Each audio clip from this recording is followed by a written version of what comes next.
Gentleman, हम देख रहे हैं कि पिछले कुछ सालों में एक रिसर्जेंस ही हुई है when it comes to interest around Ayurveda. Now, as people seek more natural and holistic approaches to health and wellness, Ayurveda's approach of balance and harmony between mind, body and spirit has become increasingly appealing, isn't it? Importantly, this ancient medicine science is being increasingly recognized for its effectiveness and also its ability to be integrated with modern medicine. I'm very pleased to welcome on stage Acharya Manish, who has been acquainting people with the wonders of Ayurveda for over 2 decades now. A very warm welcome, Acharya Manish, and we look forward to hearing from you today. Please join us on stage, sir.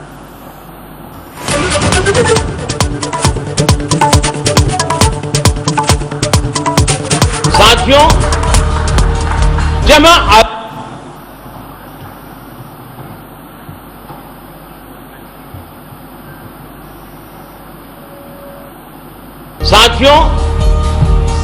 जब हम आयुर्वेद की बात कर रहे हैं तो मैं आज आपको एक बड़ी अहम जानकारी देना चाहता हूं।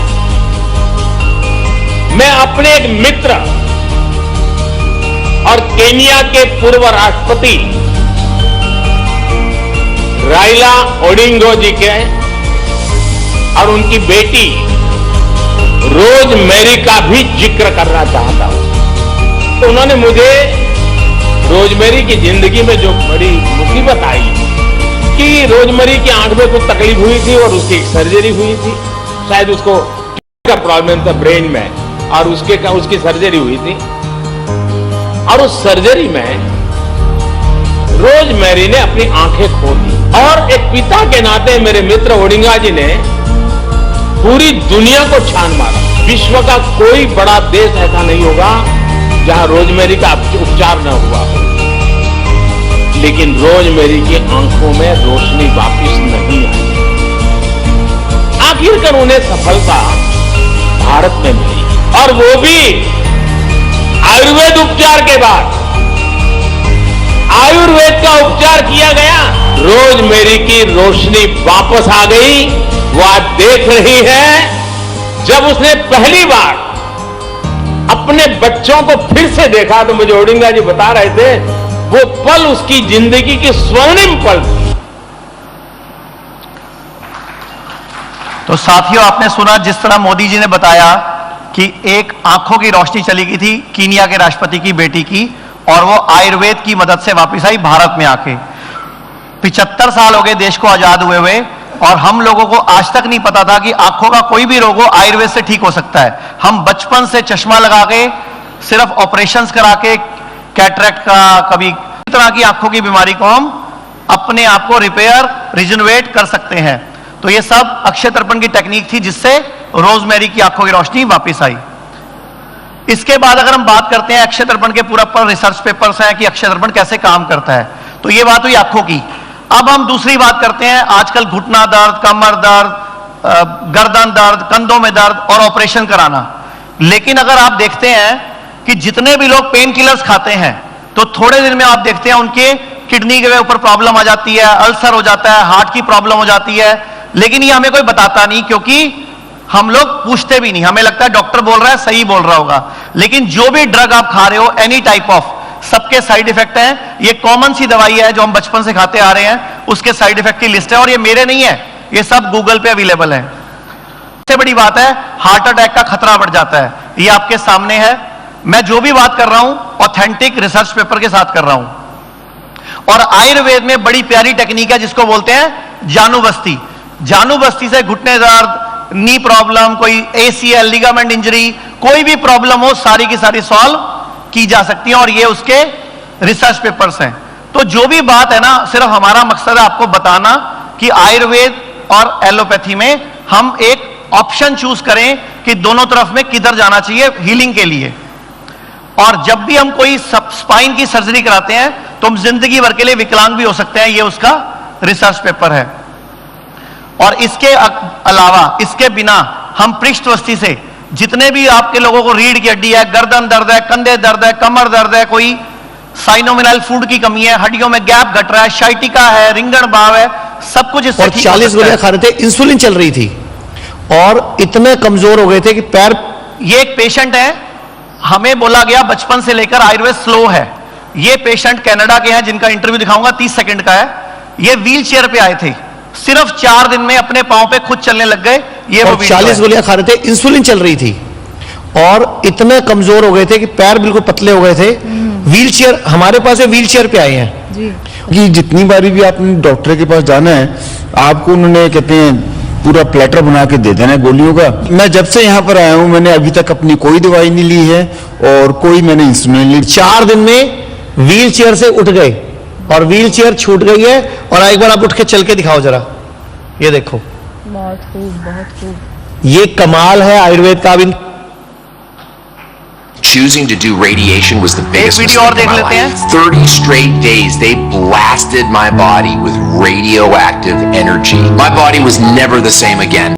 Developed SVC syndrome, where the radiation burned the superior vena cava. I was terrified. But after all that, after all of that pain and all of that suffering, the cancer came back. Stage 4, terminal. And they wanted me to do it all over again. That's when I left the hospital system. I went natural, holistic. I did water fasting, I did keto, I did juicing. Today, I'm cancer free. It took me 2 years, but my kids have a dad, my wife has a husband, and I want people to know the truth. तो अब मैं बात करता हूं medical history की। भारत में आयुर्वेद था, China में ट्रेडिशनल चाइनीज मेडिसिन है, ऐसे ही पूरे विश्व के हर कंट्री में उनका एक आयुर्वेदिक अपना नेचुरोपैथी का आयुर्वेद का सिस्टम था। और अंग्रेजों ने प्लानिंग के तहत जब भारत में आए इसको डिस्ट्रॉय किया। कैसे डिस्ट्रॉय किया?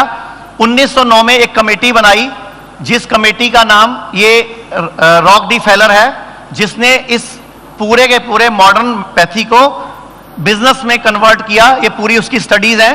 और आयुर्वेद को दबाने की जो शुरुआत हुई थी 1909 में एक कमेटी बनी थी जो लंदन गजट में प्रकाशित भी है। उसके जो प्रेसिडेंट थे मिस्टर आर.एन. चोपड़ा थे, जो आप सामने देख रहे हो। और ये लंदन गजट का पिक्चर है जिसमें क्लियरली इसमें पूरा लिखा हुआ है कि इसको डिस्ट्रॉय कर दो और नई पैथी को लागू कर दो, मींस जो मॉडर्न पैथी है। तो अब जैसे कि जलियांवाला बाग में गोलियां चली तो भारतीय तो चला रहे थे, कोई और अंग्रेज तो उसमें एक ही था, जनरल डायर। ऐसे ही जिसने भगत सिंह को फांसी दी वो भी भारतीय था, जिसने चंद्रशेखर आजाद को मारा वो भी भारतीय था। तो मैं जस्ट ये कहना चाह रहा हूं कि हमें लगता है कि जो पैथी इंग्लिश बोलती है या बस वो सारी बात को पेपर पे बोलते हैं वही सच है। तो मेरा जस्ट मकसद है आपके सामने ये पैथी रखने का। और ये पैथी कोई आयुर्वेद कोई पैथी नहीं है, बेसिकली स्वयं ये पैथी वो पैथी है जिसको स्वयं भगवान ने डिजाइन किया है, गॉड ने जिसको डिजाइन किया वो है आयुर्वेद। अब मैं आपसे एक सवाल पूछता हूं, गाय हमारी अकल बड़ी के गई भैंस, काला अक्षर जिसकी लाठी भैंस के आगे। अच्छा, ये 5 कहावतें भैंस पे है, गाय पे एक ही है मां। क्यों? हमने कभी सोचा क्यों नहीं? वजह हमारे पूर्वज हमें क्या कहना चाहते थे? भैंस का दूध मत पियो, ये बेबुद्धि है, इसका दूध नहीं पीना। America, China, Australia, Russia, Korea कोई भी भैंस का दूध नहीं पीता। बस हमें गाढ़ा है, सफेद है, ज्यादा देती है, पिए जाओ। फिर बाद में कभी डिप्रेशन, कभी एंजाइटी, कभी इंसोमनिया, कभी बीपी, कभी शुगर, हम लोग बीमारियों से घिरे हुए हैं। तो जस्ट ये सब कुछ हमें वापस लाना पड़ेगा अगर हम सिस्टम को समझेंगे तभी। तो आयुर्वेद का जो प्रिंसिपल है वो मैं बताता हूं, स्वस्थस्य स्वास्थ्य रक्षणम, के स्वस्थ के स्वास्थ्य की रक्षा कर लो और जो बीमार है उसको सही कर दो। दोनों कंसेप्ट है इसमें। पहले हमें बचना है, प्रिवेंशन, बाद में है क्योर। ये उसके रिसर्च पेपर है। लोग बोलते हैं आयुर्वेद में कोई रिसर्चेज नहीं है। कोई बीमारी का आप नाम लो, ऑलरेडी रिसर्चेज अवेलेबल है। जैसे पेनक्रेटाइटिस, आप सोचते हो ये लाइलाज है, 1.5-2 करोड़ का सिर्फ ट्रांसप्लांट होगा। ये रिसर्च पेपर आपके सामने है, आयुर्वेद से ठीक होता है। ऐसे ही कोई भी आपका SLE है, वो भी आप बोलते हो लाइलाज है, कोई इलाज नहीं है, क्योंकि आप लोग गूगल चेक नहीं करते, आयुर्वेद के रिसर्च पेपर भी पड़े हुए हैं। तो मेरा जस्ट मकसद ये है कि आयुर्वेद का जो कंसेप्ट है, शुद्धो देहा मनुष्य यस्य सजीवति वर्षतम, कि शुद्ध देह वाला मनुष्य 100 वर्ष तक स्वस्थ सुखी जी सकता है। तो हमें शुद्ध करने के लिए हमारे पूर्वजों ने व्रत बनाए थे, उपवास बनाए थे। लेकिन हम क्या करते हैं? व्रत में नहीं है, आजकल चर्त हैं। हमें फोन आता है, सर उपवास शुरू हो रहा है, व्रत शुरू हो रहा है, क्या खाएं? हमें मोटा बंदा फोन करता है, सर वजन घटाना है, खाए क्या? सवाल ही गलत है भाई। घटाना वजन है तो खाने का सवाल क्यों पूछना है? कहने का मतलब यह है कि मॉडर्न पैथी है वो बहुत अच्छी है, लेकिन वो ड्रग माफियाज के हाथ में है, जिसकी वजह से हम कई चीजों को जान नहीं पाते। तो मेरा मकसद है इंटीग्रेशन का। जो मेरी आज की बात है वो ये है कि अब वक्त आ गया आयुर्वेद, होम्योपैथी, नेचुरोपैथी, एलोपैथी को इकट्ठा किया जाए और एक जगह पर लाकर एक प्लेटफॉर्म बनाकर इन सबको इंटीग्रेटेड हॉस्पिटल हम स्टार्ट करें, जो कि हम लोगों ने भारत में कर दिया है। भारत में 10 करोड़ लोग बीपी की गोली रोज खा रहे हैं, 10 करोड़ लोग ही लगभग शुगर की गोली रोज खा रहे हैं, 8 करोड़ लोग थायराइड की गोली रोज खा रहे हैं, 5 करोड़ लोग पेट दर्द, सिर दर्द की गोलियां खा रहे हैं, लगभग 15-20 करोड़ किसी ना किसी दवाई की गोली रोज खा रहे हैं, और 15-20 करोड़ लोगों का तो भारत में पेट ही साफ नहीं होता। तो एक छोटी सी टेक्निक है, रोज सुबह उठ के खाली पेट आपको सिर्फ इस तरह बैठ के 1 कप गरम गरम पानी पीना है। आपको किसी दवाई की जरूरत ही नहीं पड़ेगी। कर सकते हैं? इस तरह बैठने में कोई प्रॉब्लम है? इसको बोलते हैं मलासन। इसका नाम ही मलासन है। आप लोग इंग्लिश टॉयलेट में बैठ जाते हो, इतने से मुड़ते हैं पैर आपके, पिंडली दबती नहीं, पेट साफ होता नहीं, और गोलियां गोलियां गोलियां गोलियां गोलियां। पहले अंग्रेज हमें गोलियां मारते थे दूसरे तरीके से, अब गोलियां खिला के मारेंगे। तो आज के बाद क्या करना है हमने? सुबह सुबह उठ के गर्म पानी का गिलास लेके इस तरह बैठ जाना है। आप में से जिसका पेट ना साफ हो मेरे पे केस कर लेना भाई, 10-15 दिन में शुरू हो जाएगा। और मैं आपको बताऊं, जितने भी लोग शुगर की गोली खा रहे हैं, गोली का नाम गूगल पे डालो, सामने क्या खुलेगा? लीवर फेलियर, स्ट्रोक या किडनी डिजीज हो सकती है। बीपी की गोली का नाम गूगल पे डालो, रिसर्च पेपर खुलेगा, हार्ट अटैक का खतरा, पेनक्रियास का खतरा, डायबिटीज का खतरा। My name is Peter Gurtje. I am a director of the Nordic Cochrane Center in Copenhagen and professor of research design and analysis at the University of Copenhagen. 2 years ago, I found out that our prescription drugs are the 3rd leading cause of death after heart disease and cancer. क्या बोला उन्होंने? कि हमने research करी कि मरने 15,000 American इसलिए मर गए, 3rd leading cause of death गोलियां। अब अगला सुन लो। 10,000-pound gorilla in the room that nobody's थोड़ी talking वॉल्यूम करना। about. The 3rd leading cause of death, as published in the Journal of the American Medical Association, is MD-directed treatments. This means you go to a medical doctor, an MD, he gives you a treatment and you die from it.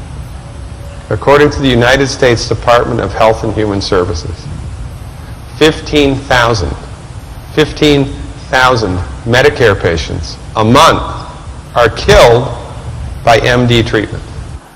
सुना आपने? 15,000 लोग पिछले साल मर गए सीधा MD doctor के पास पहुंचने की वजह से। मतलब जो काम आपके घर के मसालों से, पुदीना से, कोई आंवले से, कोई एलोवेरा से हो सकता था, कोई गिलोय से हो सकता था, आप सीधा पहुंच गए कहां पे? एमडी डॉक्टर के पास। बड़े डॉक्टर को चलिए, बड़े डॉक्टर को चलिए, बड़े डॉक्टर को जावांगे थे 3 में से 1 की मृत्यु होती है। यह मेरा रिसर्च पेपर नहीं है कोई भी। तो आयुर्वेद के वंडर्स क्या हैं? अब हम लोग बहुत सारे सेलिब्रिटीज के साथ भी काम कर चुके हैं और हमारे पास सैकड़ों पेशेंट्स हैं जो कि kidney fail, liver fail, cancer, ये आप कुछ रिजल्ट्स हैं, कुछ ऐसे रिजल्ट्स हैं जो। मेरे पिताजी का घुटना खराब हो गया, मैंने एम्स में दिखाया, बोले घुटना ट्रांसप्लांट करना पड़ेगा। राम मनोहर लोहिया में दिखाया, बोले घुटना ट्रांसप्लांट करना पड़ेगा। मैंने एक बड़े दिल्ली के प्राइवेट हॉस्पिटल में दिखाया, टॉप के डॉक्टर को, उन्होंने बोला इलाज करना पड़ेगा। हिम्स में गए चंडीगढ़, 10 दिन रहे, आराम से चल रहे, बढ़िया, घुटना ठीक हो गया। इसी तरीके से एक मेरे जानने वाले, उनकी डायलिसिस हो रही थी किडनी की, और वो हिम्स डेराबासी गए चंडीगढ़ में, हिम्स एक हिम्स है चंडीगढ़ में, वहां गए, कुछ नहीं हुआ, डायलिसिस बंद हो गई, बढ़िया आराम से काम कर रहे हैं। और वो भी कितने में? कुछ हजार में। आचार्य मनीष कह दे मैं गारंटी के साथ ठीक कर देता हूं, या बाबा रामदेव कह दे मैं गारंटी के साथ ठीक कर सकता हूं, तो उनको लीगल नोटिस आ रही है। तो सुना आपने? अगर हम कुछ बोल देते हैं तो हमें लीगल नोटिस आ जाते हैं, बिकॉज ऑफ आज भारत में drug and magic remedy act अंग्रेजों का बनाया हुआ आज भी लागू है कि आयुर्वेद कह नहीं सकता कि हम ठीक कर सकते हैं। हम कर सकते हैं, लेकिन बोलने पे यही आपस से हाथ जोड़ के विनती है। आप जब डॉक्टर के पास जाते हो, आपकी एक गोली शुरू होती है बीपी की, कुछ टाइम बाद शुगर की, फिर जोड़ों के दर्द की, फिर किडनी की, फिर लीवर की। आपको पता चलता नहीं पहले लड्डू लेने गए थे कि बर्फी लेने गए थे। इसी तरह पूरा भारत गोल गोल गोल गोल घूम रहा है। वक्त रह गया थोड़ा, पता नहीं क्या होगा आगे। जब भी कोई बीमारी आए पहले एक आयुर्वेदिक डॉक्टर या वैद्य के पास जाओ, नाड़ी दिखाओ, जीभ दिखाओ, बीमारी की जड़ समझो, खाना पीना सुधारो। 4 बातें बता रहा हूं, ध्यान से सुन लो। सूरज डूबने के बाद खाना खाना बंद कर दो। कभी भी खाना खाने के साथ पानी नहीं पीना। जब भी सोना है सिर पूर्व में या दक्षिण में रख के सोना है। और जब कुछ भी खाओ, जिस दिन मूड खराब हो, गुस्सा हो, लड़ाई हो, टेंशन हो, उस दिन खाना नहीं खाना। Thank you very much.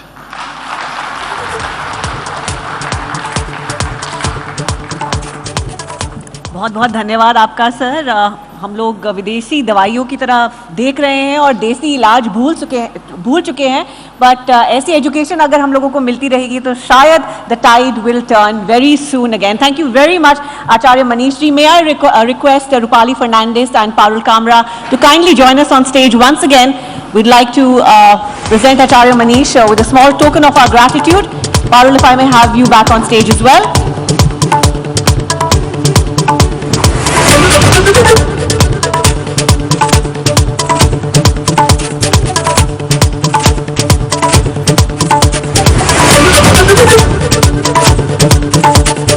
बहुत बहुत धन्यवाद।